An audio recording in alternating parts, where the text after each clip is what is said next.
একঘেয়ে রুটি খেতে ভালো না লাগলে ঘরে সামান্য আটা থাকলে এভাবে তোমরা তৈরি করে নিতে পারো ফ্ল্যাট তন্দুরি রুটি। একদম সহজ পদ্ধতিতে নরম ফুলকো ফুলকো এই রুটিগুলো তোমরা কিভাবে তৈরি করবে আমার সাথেই থাকো ছোট্ট ভিডিও। আর যারা আমার চ্যানেলে নতুন আছো প্লিজ চ্যানেলটা সাবস্ক্রাইব করে পাশে থাকা বেল আইকনে ক্লিক করে দেন, ভিডিও দেখতে লাইক দিতে ভুলো না। একদম তেল ছাড়া কিন্তু হেলদি একটা রেসিপি। তো এখানে দেখো নিয়েছি আমি 2 টেবিল চামচ ইস্ট, 2 চা চামচ নিয়েছি চিনি। চামচ আর টেবিল চামচের মধ্যে কিন্তু পার্থক্যটা তোমরা বুঝে নেবে। তারপরে দিয়েছি উষ্ণ গরম জল, অবশ্যই এখানে গরম জল দেবে। এবার এই উপকরণগুলোকে ভালো করে একটু মিশিয়ে এর মধ্যে দিয়ে দিয়েছি আটা। তোমরা চাইলে কিন্তু এখানে এটা ময়দা দিয়েও তৈরি করে নিতে পারো। তো আজকে আমি একদম পুরো হেলদি রেসিপি শেয়ার করব। তারপরে দিয়েছি 2 চা চামচ সাদা তেল দিয়ে ভালো করে ময়ান দিয়ে নেব। তো আবারও বলছি, ময়দার যে কোনো জিনিস খেতে কিন্তু ভালো লাগে, কিন্তু রোজ রোজ ময়দার জিনিসটা না খাওয়াই ভালো। তার জন্য আমি আটা দিয়েই কিন্তু তৈরি করছি।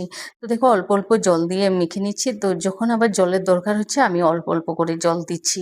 এই ডোটা কিন্তু একদম শক্তও করবে না আবার নরমও করবে না। তারপরে সামান্য একটু তেল দিয়ে উপরটা মিশিয়ে একপাশে রেখে দিচ্ছি যাতে ড্রাই না হয়ে যায়।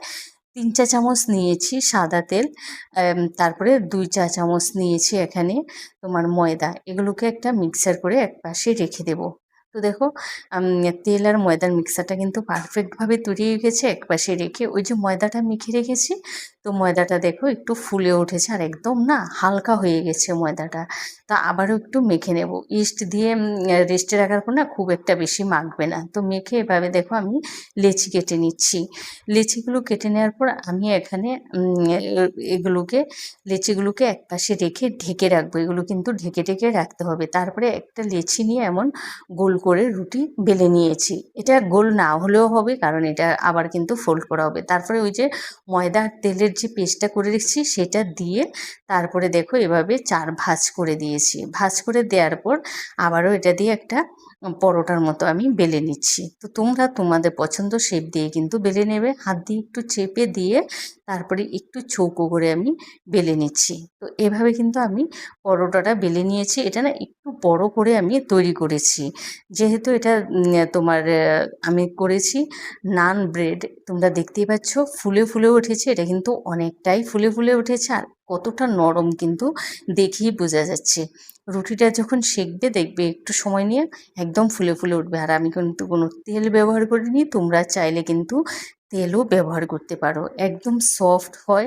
আর এটা যদি তোমরা 2 দিনও রেখে দাও না একদম সফট থাকবে, এটা শক্ত হয়ে যাবে না।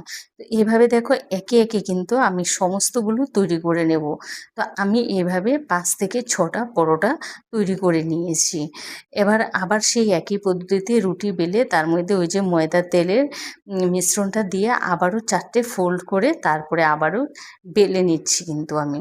আর যখন বেলবে না একদম আলতো হাতে বেলে নেবে। তা আবারও একই পদ্ধতিতে আমি ভেজে নেব, কিন্তু কোনো তেল ব্যবহার করবে না। আবারও বলছি, তোমরা যদি চাও তাহলে কিন্তু তেল দিয়েও ভেজে নিতে পারো। তো একে একে আমার সমস্তগুলো কিন্তু ভাজা হয়ে গেছে আর তোমরা দেখতেই পাচ্ছ, দেখেই বোঝা যাচ্ছে যে কতটা সফট হয়েছে। আর তোমাদের আমি রুটিটা একটা ছিঁড়েও দেখাচ্ছি কতটা তোমার ভেতরের লেয়ারগুলো কিন্তু বোঝা যাচ্ছে। তো এবার দেখো রুটিগুলো আমি দেখাচ্ছি একদম পারফেক্টভাবে লেয়ারগুলো বোঝা যাচ্ছে। আর যেহেতু গরম না ধরাও যাচ্ছে না। যাই হোক, তোমরা একবার অন্তত এভাবে তৈরি করে খেয়েও কিন্তু দুর্দান্ত লাগে খেতে। ভিডিওটা ভালো লাগলে লাইক কমেন্ট শেয়ার করতে ভুলো না। টাটা।